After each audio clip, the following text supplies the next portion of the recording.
Intel, Stephen, is claiming that their processor and manufacturing roadmap is not just on track, but accelerating. The new Xeon SP called Birch Stream includes future releases nicknamed Granite Rapids, Clearwater Forest, and Sierra Forest, and all are coming in the next year.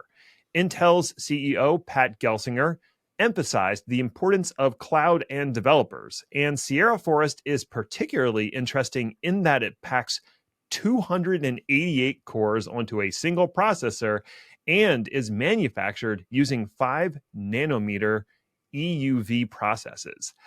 What's your take, Stephen, on Intel's innovation announcements? Yeah, Intel really pulled out all the stops at Intel Innovation last week. It was a pretty intense session. I was only able to join remotely, but some of my folks that were there in person said, they just kept saying, and another one, and another one.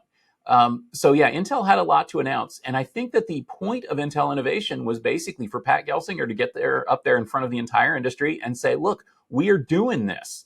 We're actually going to make it happen." And what it is getting manufacturing back on track, getting the Xeon product lines back on track, doing more with the core components, core technologies that they want.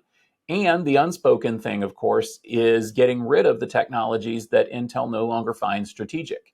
So let's zoom into a couple of the announcements that are particularly relevant for the enterprise tech industry. Now, the big one that I want to call attention to was the sort of the big numbers here from Sierra Forest. So this is a version of the Xeon scalable processor that uses the E cores instead of the P cores. Now, we've talked a little bit about this before, where Intel has two different kinds of cores now. The P cores, performance cores, just like Apple and other Android systems do. The performance cores are basically high performance, multi-threaded with all the latest instructions. The E cores are much, much smaller. Imagine that they're about you can fit 4 of them in the same space that you could fit 1 P core on the processor. We've all been in the industry saying, wait a second, what if you put a whole pile of those cores on one chip? Now, we had been expecting Intel to announce 144 core Xeon using E-cores because it seemed that that's what they could do with a chiplet pretty easily. Well, they wowed us by doubling that. They put 2 of them next to each other and have produced a 288 core Xeon. Now, the reason this is interesting is, number one, because if you look at what the other companies are doing out there, like AMD with their Bergamo, Ampere with their Ultras, they are packing in a ton of cores, but not 288 cores. And that's pretty cool. So this is basically a processor designed to maximize core count for applications like cloud computing. And it's going to be interesting to see if cloud service providers adopt this, because as you can imagine, having 288 cores per chip, you can have some pretty dense servers. It makes me wonder about memory and I/O, though. Well, I guess we'll see.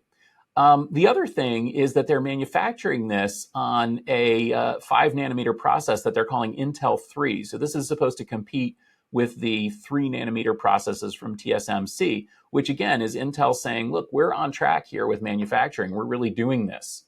Intel also talked about other future releases. Granite Rapids is the next Xeon SP platform, the 5th generation. It's going to have brand new P cores and E cores in it, and that's going to be coming out soon. We'll also see more server platforms coming out in 2024 and into 2025 based on those new cores, and I can't wait to hear what they are delivering. In all, it's an exciting situation because basically Intel has really lagged and struggled the last few years, and that's what Gelsinger came in here to get back on track. And as I said at the top of the story, that's really what we're hearing from him here.